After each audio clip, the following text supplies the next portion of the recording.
അയ്യോ വണക്കം. രാജ്യത്ത് കോക്രോച്ച് ജനതാ പാർട്ടിയുടെ പ്രതിഷേധം വന്നു. ഈ പ്രതിഷേധം വന്നതിന് ശേഷം കമ്മി കൊങ്ങി സുഡാപ്പികളും അർബൻ നക്സലുകളും പിന്നെ ജെഎൻയുവിലുള്ള കുറേ മുതുകെണ്ടകളുണ്ടല്ലോ, അതായത് പഠിച്ചാലും തീരാതെ വേരും കിളുത്ത് അവിടെ ഇരിപ്പുണ്ട്. യുവമാർ തറവായിട്ട് പഠിക്കാനായിട്ട് വർഷങ്ങളോളം അവിടെ കിടന്ന് റിസർച്ചാണ്. അങ്ങനെയുള്ള റിസർച്ചുകളാണ് യുവമാർ നടത്തിക്കൊണ്ടിരിക്കുന്നത്. പക്ഷേ എവിടെയെങ്കിലും ഒരു പ്രതിഷേധം വന്നു കഴിഞ്ഞാൽ യുവമാർ ചാടി ഇറങ്ങും ആ പ്രതിഷേധത്തിൻ്റെ ഫ്രണ്ടിലോട്ട്. ഇതാണ് യുവമാരുടെ ഒരു സെറ്റപ്പ് എന്ന് പറയുന്നത്.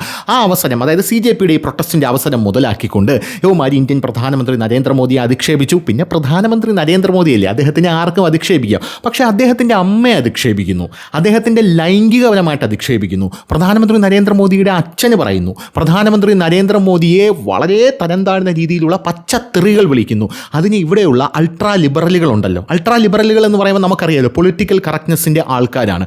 ഈ പൊളിറ്റിക്കൽ കറക്റ്റ്നെസ്സിൻ്റെ ആൾക്കാർ അതിനെ ന്യായീകരിക്കുന്നു. ഇനിയും കിട്ടും, നിനക്കിത് കിട്ടണം എന്നൊക്കെ പറഞ്ഞുകൊണ്ടാണ് ഉമാർ ന്യായീകരിച്ചു കൊണ്ടിരിക്കുന്നത്. അതേസമയം ഇപ്പുറത്ത് നമ്മുടെ TG മോഹൻദാസ് എന്തോ പറഞ്ഞുകൊണ്ട് മ്ലേച്ഛം, സംസ്കാരമില്ലാത്ത വാക്കുകളാണ് സംഘിൻ്റെ വായിൽ നിന്ന് വരുന്നത്.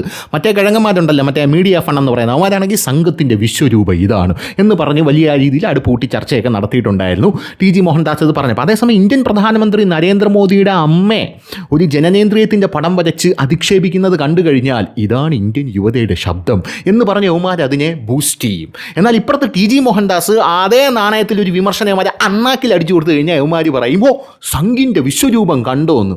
അതാണ് ഉമാരുടെ ഒരു ഇരട്ടത്താപ്പ് എന്ന് പറയുന്നത്, മനസ്സിലായില്ലേ? ഇപ്പോൾ TG മോഹൻദാസ് പറഞ്ഞൊരു വാക്ക്, ആ വാക്ക് വളരെ ഒഫൻസീവ് ആയിരുന്നു എന്ന് ഉമാർ പറയുന്നുണ്ട്. അതായത് രാജ്യത്തെ സ്ത്രീകളെ മുഴുവനും അങ്ങ് അടിച്ച് താത്ത് കളഞ്ഞു TG മോഹൻദാസ് എന്ന് ഉമാർ പറയുന്നുണ്ടായിരുന്നു. പക്ഷെ ഞാൻ ഇവിടെ കാണുന്നത് നമ്മുടെ ഒരു പ്രമുഖ ഒരു ഫെമിനിസ്റ്റ് ഉണ്ട്, നമ്മുടെ ഒരു പ്രമുഖ ഫെമിനിസ്റ്റ് എന്നാണ് അവർ പറയുന്നത്. ഞാൻ പിന്നെ ഫെമിനിസ്റ്റ് എന്നല്ല, സ്ത്രീകളുടെ ഗണത്തിലേ ഈ ഐറ്റത്തിന് ഒന്നും കൂട്ടിയിട്ടില്ല.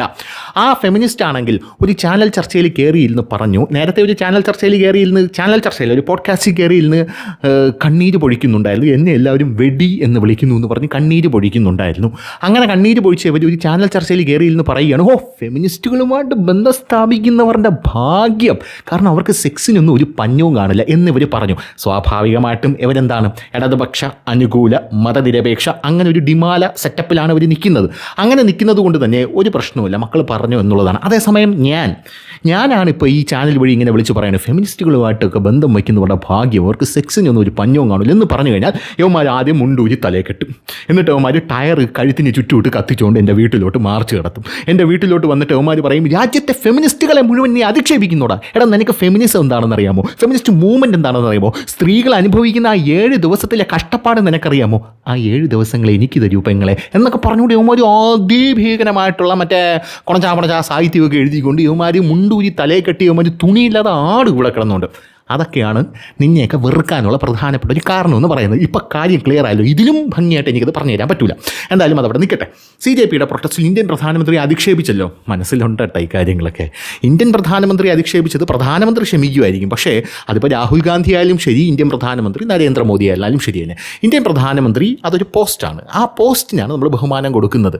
നിങ്ങൾ നരേന്ദ്രമോദിയെ ബഹുമാനിക്കേണ്ട, ആ പോസ്റ്റിനെ നിങ്ങൾക്ക് ബഹുമാനിക്കാമല്ലോ. പ്രധാനമന്ത്രിയെ നിങ്ങൾക്ക് ആക്ഷേപഹാസ്യം ചൊരിയാം, പ്രധാനമന്ത്രിയെ വിമർശിക്കാം. പക്ഷേ അങ്ങേരെ അമ്മയെ അച്ഛനെയൊക്കെ പിടിച്ചിട്ടുകൊണ്ട് ലൈംഗികപരമായിട്ടുള്ള അധിക്ഷേപം നടത്തി കഴിഞ്ഞാൽ അമ്മച്ചിയാണ് കുന്തത്തി കുത്തി നിർത്തും എന്നുള്ള കാര്യത്തിൽ തർക്കമില്ല. CJPയുടെ പ്രൊട്ടസ്റ്റ് അവിടെ ഉണ്ടായിരുന്നു, അതൊക്കെ കഴിഞ്ഞിട്ട് വീട്ടിലോട്ട് പോയവന്മാരൊക്കെ ഇപ്പോൾ 15 സാൽ കാഹു എനിക്കൊരു തെറ്റ് പറ്റിപ്പോയി എന്നൊക്കെ പറഞ്ഞുകൊണ്ട് വലിയ രീതിയിലുള്ള ഇൻസ്റ്റാഗ്രാം പോസ്റ്റുകളൊക്കെ ഇങ്ങനെ വന്ന് നിറഞ്ഞുകൊണ്ടേ ഇരിക്കുകയാണ്. അതായത് എനിക്ക് തെറ്റ് പറ്റിപ്പോയി, ഞാൻ അങ്ങനെ ചെയ്യാൻ പാടില്ലായിരുന്നു എന്ന് പറഞ്ഞ് നിൻ്റെയൊക്കെ ജീവിതം കട്ടപ്പോകയാണ്. മുടിയും അത് എനിക്ക് ഇപ്പം ഇവിടെ ഒന്നും നോക്കാതെ, നിൻ്റെ ഭാവി പോലും നോക്കാതെ എനിക്ക് എഴുതി തരാനായിട്ട് സാധിക്കും. കാരണം ഉത്തരേന്ത്യയാണ് സ്ഥലം എന്നുള്ളത്. കേരളത്തിൽ ഇവിടെ പ്രധാനമന്ത്രിയെ അധിക്ഷേപിച്ച മറ്റേ ഒരുത്തുണ്ടല്ലോ മണിയായി, അവനാണെങ്കിൽ ഇവിടെ ഏറിലാണ്. അവൻ 24 മണിക്കൂറും അവനിപ്പം ഒരുപാടും കേസാണെന്നാണ് കേൾക്കുന്നത്. അവനെ തേരാപ്പാര ഓടിക്കൊണ്ടിരിക്കണം. അപ്പോഴാണ് നീയൊക്കെ. അതവിടെ നിൽക്കട്ടെ, നമ്മുടെ വിഷയം അതൊന്നുമില്ല. എന്തുകൊണ്ടാണ് ഈ CJP പ്രൊട്ടസ്റ്റ് വന്നത്? രാജ്യത്തിൻ്റെ വിദ്യാർത്ഥികളുടെ സുസ്ഥിരമായിട്ടുള്ള ഭാവി, ആ ഭാവിയിൽ വലിയ രീതിയിൽ വിള്ളൽ വീണിരിക്കുന്നു. ഓക്കെ, ശരി, വിള്ളൽ വീണു. നമ്മുടെ രാഹുൽ ഗാന്ധി നമ്മുടെ പാർലമെൻറ്റിൽ പോയി നിരന്തരം പ്രസംഗിക്കുന്നുണ്ട്, രാജ്യത്തെ മറ്റേ വിള്ളൽ വീണു, മിന്നലടിച്ചു, പോരാത്തതിന് ഗർത്തം രൂപപ്പെട്ടു എന്നൊക്കെ പറഞ്ഞുകൊണ്ട് രാഹുൽ ഗാന്ധി അതിഭീകരമായിട്ടുള്ള പ്രസംഗം. അമിത്ഷായ്ക്കും നരേന്ദ്രമോദിക്കും എൻ്റെ മുഖത്തോട്ട് നോക്കാനുള്ള ധൈര്യമുണ്ടോ? ഉണ്ടോ എന്നൊക്കെ അമിത്ഷായും നരേന്ദ്രമോദി ഇല്ലാത്ത സമയത്ത് ഇവൻ കിടന്ന് വാചാടോപം നടത്തുന്നുണ്ട്. എന്നാൽ അമിത്ഷായും നരേന്ദ്രമോദി അവിടെ വരുമ്പം ഇവനെ അവിടെ കാണുമോ, ഇവനെ അവിടെ കാണത്തുമില്ല. പിന്നെ നമ്മുടെ മാധ്യമങ്ങൾ പറയാതിരിക്കുന്ന വൃത്തിയില്ല കേട്ടോ. മാധ്യമങ്ങൾ പറഞ്ഞുകൊണ്ടിരിക്കുന്നത് പ്രധാനമന്ത്രി നരേന്ദ്രമോദി റിയൽ മിനിസ്റ്ററിൽ നിന്നും റിയൽ മിനിസ്റ്ററായി മാറി എന്നാണ് നമ്മുടെ മാധ്യമങ്ങൾ പറഞ്ഞുകൊണ്ടിരിക്കുന്നത്. അല്ല, ഇവന്മാർക്ക് എത്ര തന്തയാണെന്ന് എനിക്ക് എത്ര ആലോചിച്ചിട്ട് മനസ്സിലാവുന്നില്ല. നമ്മുടെ കേരളത്തിലെ മാപ്രകളുടെ കാര്യമാണ് പറയുന്നത്. ഇവന്മാർ ഒരു സമയത്ത് വാർത്ത അടിച്ചുകൊണ്ടിരുന്നത്, ഇപ്പോഴും വാർത്ത അടിച്ചുകൊണ്ടിരിക്കുന്നതും രാഹുൽ ഗാന്ധിയുടെ ആ ഫോളോവേഴ്സ് നോക്കൂ, എന്താ ഒരു വടിവ്, എന്താ ഒരു കർവ്, ആ ഫോളോവേഴ്സിൻ്റെ ആ ഒരു ഷേപ്പിംഗ് കണ്ടോ എന്നൊക്കെ പറഞ്ഞുകൊണ്ടാണ് അവർ വാർത്ത അടിച്ചുകൊണ്ടിരുന്നത്. ഇൻസ്റ്റാഗ്രാം നോക്കൂ, രാഹുൽ ഗാന്ധിയുടെ BJP ഓവർകം ചെയ്ത് കഴിഞ്ഞു. ഇന്ത്യൻ പ്രധാനമന്ത്രി നരേന്ദ്രമോദിയുടെ വ്യൂസ് നോക്കൂ, നരേന്ദ്രമോദിയുടെ ഷെയർ നോക്കൂ എന്നൊക്കെ പറഞ്ഞുകൊണ്ട് ഇവന്മാർ അതിഭീകരമായിട്ട് വാർത്ത അടിച്ചുകൊണ്ടിരുന്നതാണ്. അങ്ങേരെ അങ്ങോട്ട് വന്ന് 4 വീഡിയോ പടപടപടപടാന്ന് അങ്ങോട്ട് ഇട്ടപ്പോൾ 3 വീഡിയോയിൽ തന്നെ 1 ബില്യൺ 1000 കോടിയിലധികം വ്യൂസാണ് പോയത്. യവന്മാരെ ആപ്പീസ് എന്നല്ല, യവന്മാരെ സകല അടപ്പൂരി തെറിച്ചു. അതോടുകൂടി യവന്മാരെന്താണ്, ഇങ്ങനെയൊക്കെ ഒരു പ്രൈം മിനിസ്റ്റർ ചെയ്യാമോ? ഇന്നലെ വരെ പ്രൈം മിനിസ്റ്ററിൻ്റെ ലൈക്കും രാഹുൽ ഗാന്ധിയുടെ ലൈക്കും കൂടെ തൂക്കി നോക്കിയിട്ട് രാഹുൽ ഗാന്ധിക്കാണ് ലൈക്ക് കൂടുതൽ, അപ്പോൾ അടുത്ത പ്രധാനമന്ത്രി രാഹുൽ ഗാന്ധി എന്ന് പറഞ്ഞുകൊണ്ടിരുന്ന ഒന്നും പറയാനില്ല എന്ന് പറഞ്ഞുകൊണ്ടിരുന്നവന്മാരാണ് ഈ യവന്മാർ. ഇപ്പോൾ പറയണത് എന്താണ്, നരേന്ദ്രമോദി അങ്ങ് നിൽക്കുകയാണ്, അങ്ങ് യവന്മാർക്കൊന്നും എത്തിപ്പിടിക്കാൻ പറ്റില്ല, മോളിൽ നിന്ന് ഇങ്ങനെ അങ്ങനെ തുപ്പുമ്പോൾ മുഖത്തോട്ട് വന്ന് വീഴും. അങ്ങനെ യവന്മാർക്ക് നടക്കുകയുള്ളൂ സെറ്റപ്പ്. ആ ഒരു സെറ്റപ്പ് കണ്ടുകൊണ്ട് യവന്മാർ ഇപ്പോൾ പറയുന്നത് ഇതൊക്കെ ഒരു പ്രൈം മിനിസ്റ്റർ ആണോ, ഇൻസ്റ്റാഗ്രാമിൽ ഇരിക്കാതെ പുറത്തേക്ക് ഇറങ്ങി പോവുക എന്നാണ് യവന്മാർ പറഞ്ഞുകൊണ്ടിരിക്കുന്നത്. എങ്ങനെ ഇരിക്കണം, അതായത് ഗോൾ പോസ്റ്റ് മാറ്റി മാറ്റി കളിക്കരുത്, ഒരിടത്ത് കളിക്കണം. ഒരിടത്ത് കളിക്കുമ്പം അതിനകത്ത് ആര് ഗോൾ അടിക്കുന്നു എന്ന് നോക്കാം. അതിനകത്ത് ഗോൾ അടിക്കാനായിട്ട് അപ്പുറത്തെ ടീം വരുമ്പോൾ ഗോൾ പോസ്റ്റ് എടുത്ത് അപ്പുറത്ത് കൊണ്ടുവച്ചിട്ട് ഇനി ഇപ്പുറത്തോട്ട് ഗോൾ അടിക്കും എന്ന് പറയുന്ന സെറ്റപ്പ് ഉണ്ടല്ലോ, അത് ഞാൻ നമ്മുടെ നാട്ടിലൊരു പേര് പറയും, പല തന്തയ്ക്ക് പറഞ്ഞ സ്വഭാവം എന്നാണ് നമ്മുടെ നാട്ടിൽ പറയുന്നത്. ഞാനതിനെ മൾട്ടിപ്പിൾ ഡാഡി സിൻഡ്രോം എന്ന് ഓമന പേരിൽ വിളിക്കും. അല്ലെങ്കിൽ നമുക്ക് വേണമെങ്കിൽ ഡബിൾ ഡാഡി സിൻഡ്രോം എന്ന് വിളിക്കാം. പക്ഷേ അപ്പോഴും ഡബിൾ ആണല്ലോ. പക്ഷേ ഇത് ഡബിളും അല്ല, മൾട്ടിപ്പിൾ ആണെന്ന് പറയാതിരിക്കും നിവർത്തിയില്ല. ഇപ്പോൾ ജാർഖണ്ഡിൽ ഒരു വലിയ പ്രതിഷേധം നടക്കുകയാണ്. ജാർഖണ്ഡിൽ ആരാണ് ഭരിക്കുന്നത്? കോൺഗ്രസ് ആണ് ജാർഖണ്ഡിൽ ഭരിച്ചുകൊണ്ടിരിക്കുന്നത്. രാഹുൽ ഗാന്ധി ആർക്ക് വേണ്ടിയാണ് ഘോരഘോരം വാദിക്കുന്നത്? വിദ്യാർത്ഥികൾക്ക് വേണ്ടി. ജാർഖണ്ഡിൽ ആരാണ് തെരുവിലിറങ്ങിയിരിക്കുന്നത്? വിദ്യാർത്ഥികൾ. എന്തിനാണ് തെരുവിലിറങ്ങിയിരിക്കുന്നത്? വിദ്യാഭ്യാസ സമ്പ്രദായം തകർന്നുപോയി എന്ന് പറഞ്ഞുകൊണ്ട്. CJP എവിടെയാണ്? പഴം വിഴുങ്ങിയിരിക്കുകയാണ് CJPയെ സപ്പോർട്ട് ചെയ്താൽ പിന്നെ നമ്മൾ ഈ സോഷ്യൽ മീഡിയ കിടന്ന് ഗുണ പറയുന്ന ഈ സെലിബ്രിറ്റീസിനൊന്നും നമ്മൾ എന്ത് ചെയ്യാൻ പോകുന്നില്ല, അവരെ നമ്മൾ മൈൻഡ് ചെയ്യാനേ പോകുന്നില്ല. കാരണം അവരെന്ന് പറഞ്ഞാൽ പരാഞ്ഞ ഭോജികളാണ്. ഈ സെലിബ്രിറ്റി എന്ന് പറഞ്ഞു കഴിഞ്ഞാൽ എന്താണ്, യവന്മാർക്ക് 10 റീച്ച് എവിടെ കിട്ടും? അല്ലാതെ യവന്മാർക്ക് നാട് നന്നാക്കണമെന്നോ നാട് വികസിക്കണമെന്നോ നാട്ടിലെ പിള്ളേർ രക്ഷപ്പെടണമെന്നോ അങ്ങനെയുള്ള യാതൊരുവിധ സെറ്റപ്പ് യവന്മാർക്കില്ല. യവന്മാർ മുണച്ചു കുത്തി ഇരിക്കുകയാണെങ്കിൽ യവന്മാരെന്ത് ചെയ്യും? എവിടെയെങ്കിലും നല്ലൊരു ഊക്കൻ ഓഫർ വന്നാൽ അല്ലെങ്കിൽ നല്ലൊരു ഊക്കൻ സെറ്റപ്പ് അവന്മാർക്ക് ഗോൾ ഒരു പോസ്റ്റ് കിട്ടി അവന്മാർ ചാടി എവിടെ വീഴും. ഉദാഹരണം വിസ്മയ മോഹൻലാലിൻ്റെ തുടക്കം ഇറങ്ങാൻ പോവുകയാണ്, ഒരു ഗുമ്മില്ല. അപ്പോൾ കാണാൻ പാറ്റാ സമരം പറഞ്ഞു ഒരു പ്രസ്താവന അങ്ങ് ഇറക്കിയത് എന്ന് പറഞ്ഞ് ഒരു പ്രസ്താവന അങ്ങ് ഇറക്കി. അങ്ങനെ പ്രസ്താവന ഇറക്കിയപ്പോൾ ഇപ്പോൾ എല്ലാവരും അറിഞ്ഞു പാറ്റാ സമരം അങ്ങനെയാണ് ഇങ്ങനെയാണ്. വിസ്മയ മോഹൻലാൽ മറ്റേ ഇടതുപക്ഷ മതനിരപേക്ഷ അവന്മാരൊക്കെ എടുത്ത് വിസ്മയ മോഹൻലാലിനെ തലയിൽ വെച്ചു. വിസ്മയ മോഹൻലാൽ പറഞ്ഞോട്ടെ, അതിലൊന്നും നമുക്ക് യാതൊരുവിധ നെവർ മൈൻഡാണ്, അതിൽ നമുക്ക് യാതൊരുവിധ പ്രശ്നവും ഇല്ല. അത് അവരുടെ അവകാശമാണ്, അധികാരമാണ്, അത് അവർക്ക് അങ്ങനെ പറയണം. അവർ പോലീസ് വിദ്യാർത്ഥികളെ അടിക്കുന്നത് കണ്ട് അവർ പറയണം ഇത് ജനാധിപത്യമാണോ എന്നവർ ചോദിക്കുന്നതിൽ എന്താണ് തെറ്റ്? അങ്ങനെ ചോദിക്കുമ്പോൾ ഇവിടെയുള്ള സംഘപരിവാറുകാർ ചാടി വീണവർക്ക് പ്രൊമോഷൻ കൊടുക്കുന്നതാണ് വിഷയം എന്ന് പറയുന്നത്. ഇത് കാണുമ്പോൾ അപ്പുറത്തേക്കുന്ന മീഡിയ ഫണ്ടും അവനും ഒക്കെ എടുത്ത് വിസ്മയ മോഹൻലാലിനെ എടുത്തിട്ട് അവരെന്ത് ചെയ്യും, എന്നേക്കുമായി കമ്മി ചാപ്പയടിച്ച് അപ്പുറത്തോട്ട് പറഞ്ഞു വിട്ട് അവരെ ബൂസ്റ്റ് ചെയ്ത് അവർക്ക് നാളെ ഭാരതരത്നം കൊടുക്കണമെന്ന് പറഞ്ഞ് ഇങ്ങനെ എത്തിക്കും. ആ ഒരു ലെവലിൽ കൊണ്ടിട്ട് ആദ്യത്തെ പടം ഇറങ്ങാൻ പോണേ ഉള്ളൂ. അങ്ങനത്തെ ലെവലിൽ അതാണ് ഈ ക്രിയേറ്റീവ് ടീമിൻ്റെ ഒരു ലക്ഷ്യം എന്ന് പറയുന്നത്. ഇതെല്ലാവർക്കും ഉണ്ട്. നിങ്ങൾ ചിലപ്പോൾ കേട്ടാൽ ഞെട്ടിപ്പോവും. നിങ്ങൾ സംഘപരിവാറിൻ്റെ അയ്യോ യവൻ ഭയങ്കര സംഖ്യയാണ് എന്ന് പറഞ്ഞ് നിൽക്കുന്ന പല ആൾക്കാരും ഉണ്ടല്ലോ, അവർക്കൊരു PR ടീമുണ്ട്. അറിയാമോ? എനിക്ക് വ്യക്തിപരമായിട്ട് അറിയാം. നിങ്ങൾ ഫോളോ ചെയ്യുന്ന പല ഗ്രൂപ്പുകളും ഉണ്ടല്ലോ, പല പാട്ടും കൂത്തും, ഈ ഗ്രൂപ്പുകൾക്കെല്ലാം എന്തോ ഒരു PR ടീമുണ്ട്. ആ PR ടീം പറയും ഇന്ന വിഷയം വരുമ്പോൾ സോഷ്യൽ മീഡിയ ട്രെൻഡിങ് ഇങ്ങനെയാണ് നിൽക്കുന്നത്, അവിടെ ഒരു അടി അടിച്ചാൽ നമുക്കിപ്പോൾ അങ്ങ് കയറാം എന്നിങ്ങനെ പറയുന്നൊരു സാഹചര്യം ഉണ്ടാകും. അത് അവരെന്ത് ചെയ്യും, കൃത്യമായി മുതലെടുക്കുകയും ചെയ്യും. ഇതാണ് എക്സാക്ട്ലി നടക്കുന്നതെന്ന് പറയുന്നത്.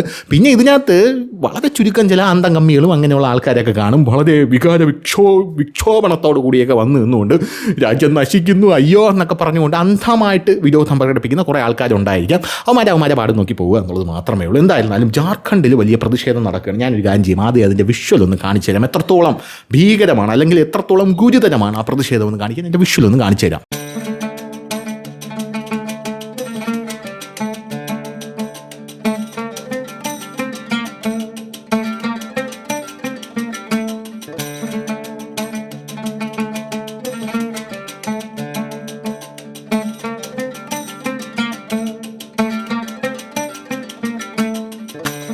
ഇതാണ് ജാർഖണ്ഡിൽ നടക്കുന്ന പ്രതിഷേധം എന്ന് പറയുന്നത്. ഇത്രയും വലിയൊരു പ്രതിഷേധം നടത്തിയിട്ട് നാട്ടിൽ ആരെങ്കിലും അറിഞ്ഞോ?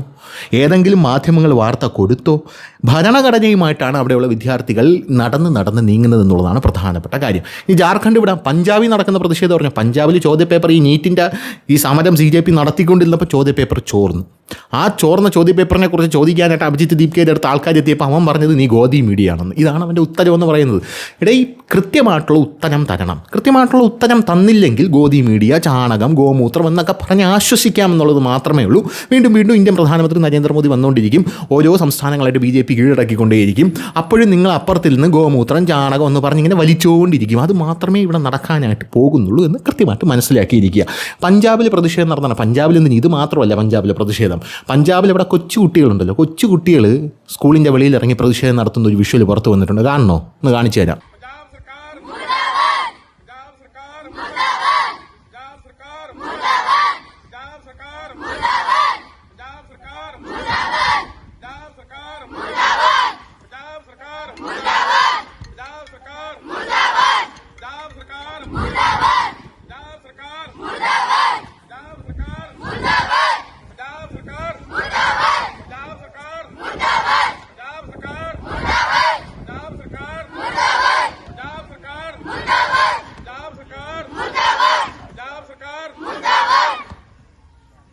ഇതൊക്കെ അവിടെ സ്കൂളിൻ്റെ അടിസ്ഥാന സൗകര്യം വികസിപ്പിക്കാനെന്ന് പറഞ്ഞ് നടത്തുന്ന പ്രതിഷേധങ്ങളാണ്. മറ്റ് സംസ്ഥാനങ്ങളിൽ നടക്കുന്നുണ്ട്. പക്ഷേ പഞ്ചാബ്, കേരളം, തമിഴ്നാട്, പിന്നെ മറ്റ് സംസ്ഥാനം, വെസ്റ്റ് ബംഗാൾ ഇപ്പോൾ പുറത്തായി. കാരണം വെസ്റ്റ് ബംഗാൾ ഇപ്പോൾ BJP അധികാരത്തിൽ വന്നല്ലോ. അതുകൊണ്ട് വെസ്റ്റ് ബംഗാൾ ഇപ്പോൾ ഇവന്മാരുടെ ലിസ്റ്റിൽ കയറിയിട്ടുണ്ട്.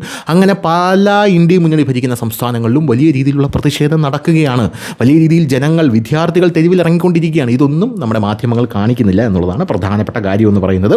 രാജ്യവ്യാപകമായി നടന്ന നീറ്റ് പ്രക്ഷോഭങ്ങളിൽ നിന്ന് പ്രചോദനം ഉൾക്കൊണ്ട് ജാർഖണ്ഡിൽ ആയിരക്കണക്കിന് വിദ്യാർത്ഥികൾ JPSC പരീക്ഷയിലെ ക്രമക്കേടുകൾക്കെതിരെ വൻ പ്രക്ഷോഭം ആരംഭിച്ചിട്ടുണ്ട്. ജൂലൈ 25 റാഞ്ചിയിൽ ആരംഭിച്ച പ്രസ്ഥാനം ഉത്തരവാദിത്തം, സുതാര്യമായ നിയമനം, വിദ്യാഭ്യാസ പരിഷ്കാരങ്ങൾ എന്നിവ ആവശ്യപ്പെട്ട് സംസ്ഥാന വ്യാപകമായ ഒരു പ്രചാരണമായി വ്യാപിച്ചിരിക്കുന്നു. ചോദ്യപേപ്പർ ചോർച്ച കേസിൽ 11 പേര്, ഈ ചോദ്യപേപ്പർ ചോർച്ചാ കേസിൽ 11 പേരെയാണ് എന്ത് ചെയ്തിരിക്കുന്നത്, അറസ്റ്റ് ചെയ്തിരിക്കുന്നത്. അതേസമയം JPSC ചെയർമാൻ രാജിവെച്ചു. സർക്കാർ നടപടിയെടുക്കുമെന്ന് ഉറപ്പ് നൽകിയിട്ടും വിദ്യാർത്ഥികൾ പ്രതിഷേധം തുടരുന്നു. ഇത് സമീപ വർഷങ്ങളിൽ ജാർഖണ്ഡിലെ ഏറ്റവും വലിയ യുവജന നേതൃത്വത്തിലുള്ള പ്രസ്ഥാനങ്ങളൊന്നായി ഈ വിഷയത്തെ മാറ്റിയിട്ടുണ്ട് എന്നുള്ളതാണ് പ്രധാനപ്പെട്ട റിപ്പോർട്ടെന്ന് പറയുന്നത്. അതും അവിടെ നിൽക്കട്ടെ, അതും നീ ഒന്നും ശ്രദ്ധിക്കുന്നില്ല. ഇനി വേറൊരു കാര്യമുണ്ട്. CJP വരാനുള്ള കാരണം എന്താ? Cockroach Janata party. അത് നമ്മുടെ ജസ്റ്റിസ് സൂര്യകാന്ത് ഇവിടെയുള്ള യുവത്വത്തിനെ കോക്രോച്ചുകളെന്ന് വിളിച്ചു. ഇന്ത്യൻ പ്രധാനമന്ത്രി നരേന്ദ്രമോദി 15 ലക്ഷം തരാമെന്ന് പറഞ്ഞതുപോലെയാണ്. അതായത് ഇപ്പോഴും എൻ്റെ സുഹൃത്തുക്കളുണ്ട് 15 ലക്ഷം നിനക്ക് കിട്ടിയല്ലേടാ എന്ന് പറയുന്നവന്മാർ. എടാ യവന്മാരുടെ അടുത്തൊക്കെ എന്തൊരു പറയാനാണ്. 15 ലക്ഷം പ്രധാനമന്ത്രി നരേന്ദ്രമോദി തരും എന്ന് പറഞ്ഞിട്ടില്ല.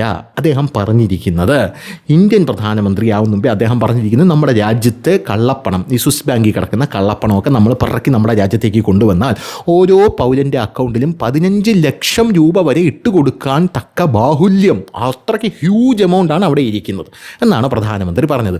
പിന്നെ ഇവന്മാർ ഉറക്കം നടിക്കുന്നവനെ ഉണർത്താൻ സാധിക്കില്ല. നമുക്ക് അവനെ ഉണർത്തേണ്ട ആവശ്യമില്ല. വേണമെങ്കിൽ വെള്ളം കോരി ഒഴിക്കുക അവൻ്റെ പുറത്ത്. അത് മാത്രമേ നമ്മൾ ചെയ്യാറുള്ളൂ. എന്തു തന്നെയായിരുന്നാലും അങ്ങനെയുള്ളൊരു സാഹചര്യത്തിൽ കോക്രോച്ച് ജനതാ പാർട്ടി എങ്ങനെയാണ് ഉണ്ടായത്? സൂര്യകാന്ത് എന്താണ് പറഞ്ഞത്? സൂര്യകാന്ത് രാജ്യത്തെ യുവാക്കൾ അധിക്ഷേപിച്ചോ? ഇല്ല. മറിച്ച് ഈ ലോ മേഖലയിലുണ്ടല്ലോ, ഫേക്ക് ഡിഗ്രിയുമായിട്ട് കടന്നുകൂടുന്ന, ഫേക്ക് ഡിഗ്രി, അതായത് വ്യാജ ബിരുദവുമായിട്ട് കടന്നുകൂടുന്നവന്മാർ പാറ്റകളെ പോലെയാണ് എന്നാണ് അദ്ദേഹം പറഞ്ഞത്. അദ്ദേഹം പറഞ്ഞതിൽ എന്താണ് തെറ്റ്? ഒരു തെറ്റുമില്ല. പക്ഷേ അതിൽ നിന്ന് പ്രചോദനം ഉൾക്കൊണ്ട് നാട്ടുകാരെ തെറ്റിദ്ധരിപ്പിച്ച് കോക്രോച്ച് ജനതാ പാർട്ടി ഉണ്ടാക്കി. പക്ഷേ ഇന്ന് ഡയറക്റ്റായിട്ട് തെലങ്കാനയിൽ, നമ്മൾ കോൺഗ്രസ് ഭരിക്കുന്ന തെലങ്കാനയിൽ രേവന്ത് റെഡ്ഡി എന്ന് പറഞ്ഞൊരു മന്ത്രിയുണ്ട്. ആ മന്ത്രി പറഞ്ഞിരിക്കുന്ന ഡയലോഗ് എന്താണെന്നറിയാമോ? എഞ്ചിനീയറിംഗ് ബിരുദധാരികൾ അവന്മാരെല്ലാം ക്രിമിനൽ വേസ്റ്റുകളാണ്. രേവന്ത് റെഡ്ഡിയാണ് ഇത് പറഞ്ഞിരിക്കുന്നത്. എന്താണ്? എഞ്ചിനീയറിംഗ് ബിരുദധാരികൾ ക്രിമിനൽ വേസ്റ്റുകളാണ് എന്നാണ് പറഞ്ഞിരിക്കുന്നത്. ഒരു EJP വരുമോ? എഞ്ചിനീയറിംഗ് ജനതാ പാർട്ടി ഇവിടെ വരുമോ? വരില്ല. എഞ്ചിനീയറിംഗ് ബിരുദധാരികളുടെ തൊഴിൽ യോഗ്യതയെ വിമർശിച്ച് തെലങ്കാന മുഖ്യമന്ത്രി രേവന്ത് റെഡ്ഡി എന്ന് പറഞ്ഞാണ് മാധ്യമങ്ങൾ ഇത് വാർത്ത കൊടുത്തിരിക്കുന്നത്. കേരളത്തിലെ മാധ്യമങ്ങൾ ഒന്നി പോലും ഞാൻ ഈ വാർത്ത കണ്ടില്ല. എഞ്ചിനീയറിംഗ് വിദ്യാർത്ഥികൾക്ക് ഒരു സാധാരണ ജോലി അപേക്ഷ പോലും എഴുതാൻ അറിയില്ല. അതായത് ഇവന്മാർക്ക് ഒരു നോട്ടീസ് പോലും എഴുതാറിഞ്ഞൂടെ. എഞ്ചിനീയറിംഗ് ബിരുദമൊക്കെ ഉണ്ട്, പക്ഷേ ഇവന്മാർക്കൊന്നും ഒരു നോട്ടീസ് പോലും നേരെ പൂജിപ്പിക്കാറിഞ്ഞൂടെ എന്നാണ് രേവന്ത് റെഡ്ഡി പറഞ്ഞിരിക്കുന്നത്. ഒന്നും തോന്നുന്നില്ലേ? തോന്നില്ല. ഹൈദരാബാദിൽ അധ്യാപകരുമായിട്ടുള്ള സംവാദ പരിപാടി, അതും അധ്യാപകരെ ഫ്രണ്ടിൽ ഇരുത്തിക്കൊണ്ടാണ് രേവന്ത് റെഡ്ഡി ഈ പ്രസ്താവന നടത്തിയിരിക്കുന്നത്. പ്രതിവർഷം ഏകദേശം 1.1 ലക്ഷം എഞ്ചിനീയറിംഗ് ബിരുദധാരികൾ പുറത്തിറങ്ങുന്നുണ്ടെങ്കിലും അവരിൽ പലർക്കും ഒരു പ്ലെയിൻ പേപ്പറിൽ ശരിയായ രീതിയിൽ ജോലി അപേക്ഷ പോലും എഴുതാൻ കഴിയുന്നില്ല. ഈ അവസ്ഥയിൽ വിദ്യാഭ്യാസത്തിനായി ചെലവഴിക്കുന്ന പൊതുപണം വല്ല വാഴയും വയ്ക്കാൻ ഉപയോഗിക്കാം എന്നാണ്. അതായത് വലിയ വിമർശനമാണ്. മറ്റേ CJPയുടെ വിമർശനം എന്ന് പറഞ്ഞാൽ സൂര്യകാന്ത് പറഞ്ഞ വാക്കിനെ വളച്ചൊടിച്ചാണ്. ഇത് ഇയാൾ പറയുന്നത് യവന്മാർക്കൊന്നും ഒരു എക്കും പൊക്കും അറിഞ്ഞൂടെ, കുറേ എണ്ണം പഠിച്ച് ഇറങ്ങിക്കോളൂ സ്വനത്താനായിട്ടും. ഈ ഒരു ടോണിലാണ് അങ്ങനെ പറഞ്ഞിരിക്കുന്നത്. യവന്മാർക്കൊന്നും ഒരു പേപ്പർ എടുത്ത് ഒരു പേര് പോലും നേരെ ഇത് അറിഞ്ഞൂടെന്ന്. ബ്ലാഡി ഫൂൾസ്, ക്രിമിനൽ വേസ്റ്റ് എന്നാണ് പറഞ്ഞിരിക്കുന്നത്. ഇതിനെതിരെ രാഹുൽ ഗാന്ധി വല്ലതും പറയുമോ? ഒന്നും പറയില്ല. അപ്പം ഞാൻ പറഞ്ഞു, ഈ ഒരു ഇരട്ടത്താപ്പുണ്ടല്ലോ, ഈ ഒരു സെറ്റപ്പാണ് എന്ത് ചെയ്യുന്നത്, BJP ഇവിടെ വളർത്തിക്കൊണ്ട്. ഇതാണ് അവർക്ക് വളമായിരിക്കുന്നത്. ഇതാണ് ഈ വളമാണ് അവർ ഊറ്റിയെടുത്ത് വളർന്ന് പടർന്ന് പന്തലിച്ചു കൊണ്ടിരിക്കുന്നത്. ആ വളത്തിൽ അവർ ഇത് വളമാക്കുമ്പോൾ അതിന് വെള്ളമാകുന്നത് നിങ്ങളുടെ മൗനമാണ്. അങ്ങനെ നിങ്ങളുടെ മൗനം തുടർന്നാൽ മാത്രമേ BJPക്ക് ഇങ്ങനെ വളർന്ന് പടർന്ന് പന്തലിക്കാനായിട്ട് രാജ്യത്ത് ഇനിയും പറ്റുകയുള്ളൂ എന്ന് മാത്രമേ എനിക്ക് പറയാനായിട്ടുള്ളൂ. ഇപ്പോൾ കാര്യങ്ങളൊക്കെ ക്ലിയർ ആയല്ലോ. ഇങ്ങനെ പല സാധനങ്ങളൊക്കെ നമ്മുടെ സമൂഹത്തിൽ പൊട്ടിമുളച്ച് വന്നിട്ടുണ്ട്, നടക്കുന്നുണ്ട് എന്ന് പറയുകയാണ് എൻ്റെ ഉദ്ദേശം എന്ന് പറയുന്നത്. അപ്പോൾ ശരി.